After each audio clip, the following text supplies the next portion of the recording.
On that night in September 1982, Karen Stitt, a typical American teenager, suffered a brutal attack. She was kidnapped, assaulted, stabbed, and left to die in the most degrading way. Her murder was unsolved and killer walked free for 40 years. Hello everybody and welcome back to my channel where we talk about real crimes and real people. This is the killing of Karen Stitt. Wanna know what happened? Let's get started. Karen Stitt was born on July 25, 1967 in Pittsburgh, Pennsylvania. Her parents were Robert Stitt and Catherine Liszewski. Karen moved from Pittsburgh to California to live with her father and brother, so she would regularly travel by bus. After moving to California, Karen attended to Palo Alto High School. Her family and friends described her as vibrant, friendly, upbeat. She was quite social and had a big smile. Karen was also popular with the boys. A former boyfriend stated he got smitten with her while Karen was dating one of his friends. When that relationship ended, he asked his friend if it was okay if he dated Karen. His friend said it was, and he went for it. It worked. He described Karen as someone who had a smile that could light up the darkest room. She had a beautiful feathered blonde hair, and she spoke differently from other girls. Both of them took a break in the relationship during the summer, and they never got back together. In 1982, Karen was dating 17-year-old David Woods. On September 2nd, 1982, Karen took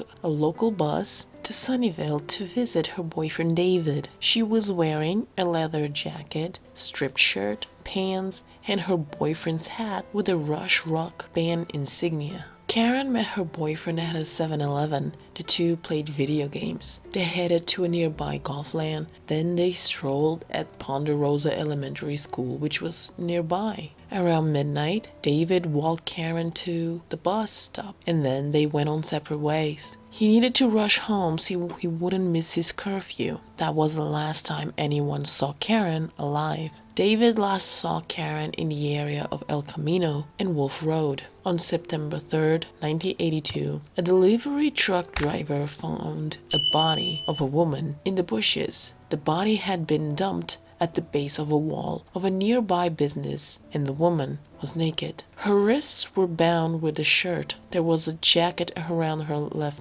ankle. She had been stabbed. Autopsy showed she had been assaulted. She had been stabbed 59 times. She was stabbed to the neck, chest, abdomen, and back. She died from stab wounds to the chest and neck. At the crime scene, they found leaves and dirt around the body, which had been disturbed and kicked. There was a chance she was still alive when she was dumped there. Authorities believe she had been killed after being kidnapped. The killer left his own bodily fluids and blood at the scene. The body belonged to Karen Stitt. A witness in the case stated seeing a white-paneled truck with a strip. Karen's boyfriend was considered a suspect and would stay such for decades. Besides of being a suspect for the killing of someone he loved, he also lived in anguish of leaving Karen alone that night, and he wasn't able to protect her. David was the suspect, but he was never charged. Investigation stalled. The case went cold. Karen's father never knew what happened and why Karen was murdered. He never got to see justice, knock on the door of the individual who had been this brutal and took his daughter's life. Decades went by. Karen's case remained unsolved. Methods to solve crimes evolved, and in early 2000, forensic DNA analysis cleared David as a suspect. But the question remained, who had killed Karen Stitt? And the case went cold again for another few decades. In 2019, a detective from Sunnyvale Department of Public Safety, who had been following the case since he was a child, started working with an expert in investigative genetic genealogy. In 2021,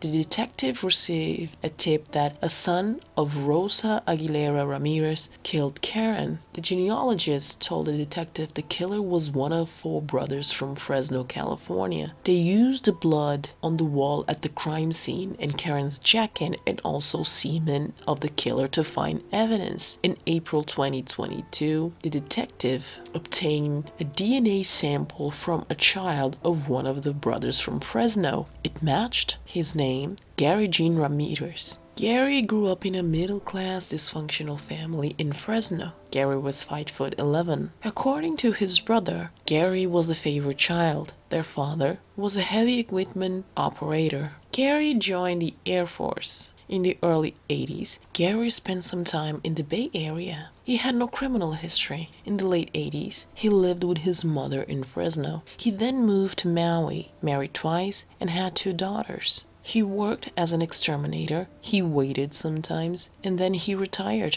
on disability because he had a hip problem. Gary lived on disability for a while in painted landscapes. Gary's DNA matched the blood found on Karen's leather jacket and also the wall. On August 2nd, 2022, almost 40 years after Karen Stitt was found murdered, Gary Jean Ramirez was arrested at his home in Hawaii. He was 75 years old. Gary was charged with murder, kidnapping, and assault. He was held with no bail. Karen Stitt was just 15 years old.